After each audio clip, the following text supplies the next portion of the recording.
Regulation is always the answer, because what is regulation? It is people in a position of authority telling you what you can do. You see this mentality around the issue of all things financial. You also see it when it comes to guns, obviously, because here's the thing. We all know that there is a problem in this country right now with violence. But the problem with violence does not come from law-abiding gun owners, right? This is the disconnect. The people that are doing the violence are criminals who break the laws on guns and a whole range of other things, too. But so what do Democrats do? Well, we just need more regulations around guns. Let's not deal with the fundamental issue, which would be much more appropriately addressed with putting people who break the law in prison, putting people who are violent away for a long time. That would actually help the violence problem. No, instead, let's go after people who are law-abiding gun owners who have someone like me. I own an AR-15. I'm a bad person, according to Democrats, right? Biden here says he is determined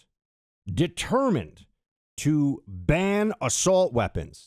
And I'm determined, once again, to ban assault weapons and high-capacity magazines. Determined to ban assault weapons. What will that do?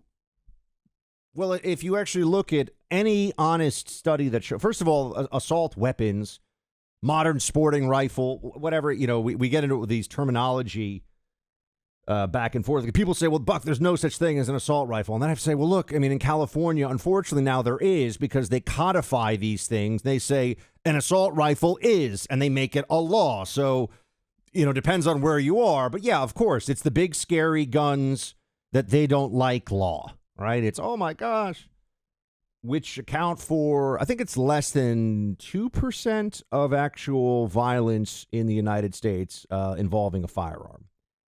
So they're going after a tiny, tiny sliver of the problem and doing something that will do nothing to address that tiny sliver of the problem. And they wonder why we want to ignore them.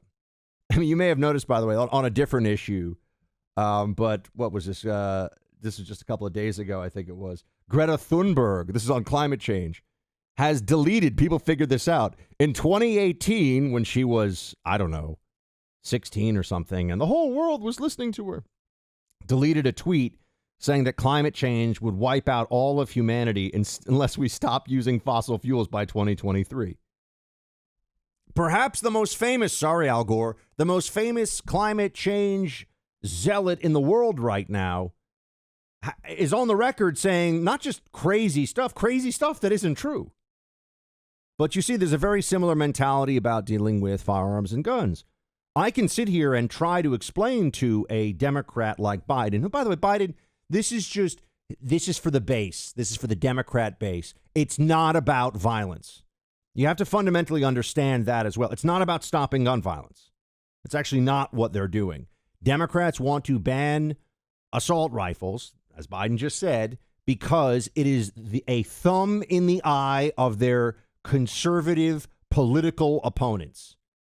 Biden doesn't want to ban AR-15s and similar rifles because he really thinks that that's going to, well, how is that going to stop all the illegal gangbanger violence in major American cities where they're shooting each other with pistols? How is that going to stop any of it, which is 97% of the gun, homicides? I'm not talking about even suicides, but it's the gangs. As we know, it's gang members, it's people engaged in crime, it's armed robbery, it's home invasion. They're using pistols. So this addresses none of that, which goes to my point.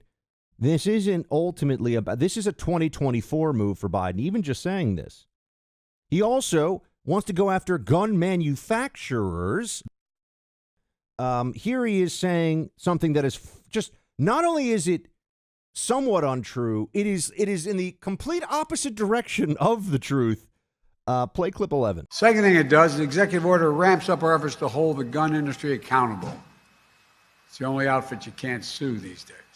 Okay, the president of the United States just said you can't sue the gun industry. That's a lie. And the reality, the truth is that the gun industry is the only industry that anybody knows of or can think of where the illegal use of otherwise lawful and even constitutionally protected products is somehow the fault, the liability of the manufacturer. Right? If you have a person who runs out with a chef knife and stabs 6 people, and this stuff happens, as we know, there are mass murders where it's just the person has a knife. There have been terrorist attacks where it's just a person with a knife. No one thinks they're going to go out there and you're going to see a huge lawsuit against the Japanese or German high-end steel manufacturer of that knife. Because that's crazy. We all understand that's insane. So why is it that gun manufacturers should be held liable for somebody who you have? I mean, by the way, I know whatever I say the number, I get yelled at for by people who are like, that number's too low, Buck. I'm like, okay, but you've got 300 million guns in circulation, give or take, in the country, firearms. That is just an estimate. It's probably more. And you have 60 million homes, I think, where there's a firearm right now, something like that. Maybe it's 80 million. That's a lot of people. That's a lot of people, and I'm one of them. So I sit here and I say, how is this making anybody safer? It's not meant to make anybody safer. That's what you have to understand. It's meant to make lifestyle libs on the coasts and in Chicago and, a few other blue enclaves in between feel not just good about themselves because they don't touch the icky, yucky guns, but to feel like they're watching their politician, Joe Biden, do something that is meant to just be a slap in the face of people that believe in the Second Amendment. That's the joy they really get from it.